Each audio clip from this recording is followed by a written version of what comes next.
4 ఏళ్ళు తల్లిగారిని చూసుకుంటే ఈ జీవిత పరమార్థాన్ని ఎటువంటి కర్మలు చేసి నువ్వు మోక్ష మార్గం పొందాలి, ఎటువంటి కర్మలు చేసి పుణ్యాన్ని సంపాదించుకోవాలి, ఎటువంటి కర్మలు చేస్తే నీకు పుణ్యఫలం వస్తుంది, ఇవన్నీ చతుర్థ భావాన్ని బట్టి మనకు తెలుస్తుంటాయి.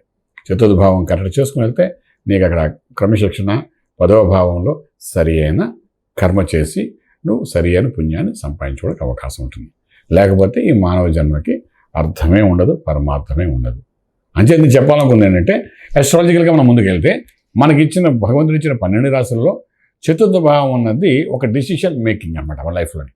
ఇది కరెక్ట్గా ఉండి దీన్ని కరెక్ట్గా మనం కరెక్ట్ చేసుకోగలిగితే మనం ఎటువంటి కర్మ చేయాలని నుంచి మనం వరి అవ్వక్కలేదు. చాలామంది మా అబ్బాయికి ఇంకా ఉద్యోగం రాలేదు, లేకపోతే చాలామంది మా పిల్లడికేమో ఎస్టాబ్లిష్ అవ్వలేకపోతున్నాడు, ఎన్నాళ్ళైనా పర్మనెంట్ జాబ్స్ రావట్లేదు. కానీ ఈ జాబ్లు వీటి గురించి వెళ్తున్నారు తప్ప ఇంక తల్లికి సేవ చేసుకోవాలి. తల్లి లేని వారు ఎవరైనా ఉంటే గోమాతకి సేవ చేసుకోండి. గోమాతకి సేవ చేసుకుంటే మీకు ఉద్యోగం సెట్ అవుతుంది. గోమాత సేవ చేస్తుంటే మీకు కర్మ ఫలితం వస్తుంది. అంచేది మేము చాలామంది ఇక్కడికి వచ్చినప్పుడు కూడా చెప్తుంటాం కొంతమందికి ఏంటంటే గోసేవ చేసుకుంటే మీకు ఫలితం కొంత కనబడుతున్నాయి.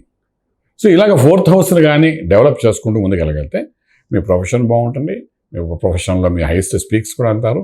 అలాగే నిత్యము ఆవిడ ఉన్నంతకాలం అంటే నాకు అర్థం ఏంటంటే ఆవిడ జీవితం కాలం ఉన్నంతకాలం అని అర్థం. అంటే ఒక్కొక్కసారి అవి ఉంటారు కానీ ఎక్కడో అంటే ఓల్డ్ ఏజ్ హోమ్కి ఎప్పుడైతే వాళ్ళు మనం పంపించి మనం ఎక్కడో ఉంటామో దాన్ని సరిగ్గా చూసుకోవడానికి రాదన్నమాట. సో ఇక్కడ జాగ్రత్తగా చూసుకోవాలితే ఇది ఓల్డ్ ఏజ్ హోమ్ హౌసెస్ అనేది మనకు ఉండకుండా మనం బాగుంటాయి. Old age home is nothing but you created a కర్మ, యూ క్రియేటెడ్ ఏ పాప కర్మ for your parents. As simple as that. ఎప్పుడైతే నువ్వు చేస్తావు ఓల్డ్ ఏజ్ హోమ్కి పంపిస్తున్నావు అని అర్థం ఏంటంటే ఇక్కడ నీకు అదే నీకు రిపీట్ అవుతుంది. ఇక్కడ నువ్వు తల్లిగా చూడలేకపోతే నీకు రేపు ఉదయం నీ జీవితంలోని, నీ ప్రొఫెషనల్లోని, నీ వ్యవహారంలోని, నీ కర్మ సిద్ధాంతం ప్రకారం చేసే కర్మలన్నీ తప్పు అవుతాయి. అప్పుడు ఏంటంటే పుణ్యం బదులు పాపం పెరుగుతుంది. అంచేత తల్లే సర్వస్వం అని అన్నారు. మాతృదేవోభవ, పితృదేవోభవ, ఆచార్య దేవోభవ అన్నారు. తల్లి రుణం తీర్చుకోవాలంటారు. అందుకోసం చతుర్థ భావాన్ని శుద్ధి చేసుకోండి. చతుర్థ భావం ఎప్పుడైనా పాపగ్రహాలు వచ్చినప్పుడు ఎటువంటి ప్రక్రియ చేయాలని అస్ట్రాలజికల్గా అడిగితే మేము చెప్తాం.